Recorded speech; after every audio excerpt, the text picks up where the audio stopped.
আল্লাহ নবী বলেছেন আলাইকুম বিকিয়ামিল লাইল, রাতের নামাজ তাহাজ্জুদের নামাজকে তোমরা তোমাদের অভ্যাস বানাও। ফা ইন্নাহু দাবুস সালিহিনা ক্বাবলাকুম, কারণ এটা হচ্ছে তোমাদের পূর্ববর্তী সকল নেককার ব্যক্তিদের আমল। এই আমলকে যদি তোমরা তোমাদের অভ্যাস বানাতে পারো, ওয়া হুয়া কুরবাতুন ইলা রাব্বিকুম, এই তাহাজ্জুদের নামাজ তোমাকে তোমার রবের একেবারে নিকটবর্তী করে দিবে।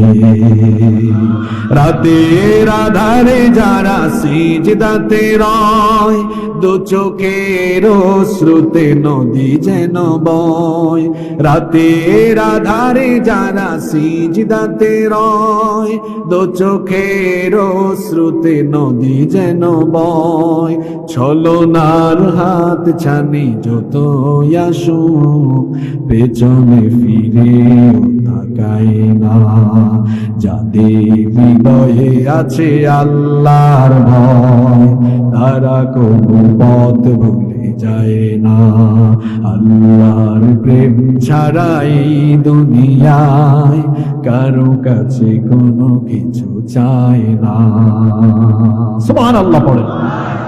রাতের বেলা সাজদা দেন, মর্যাদা বাড়িয়ে দিবেন কি?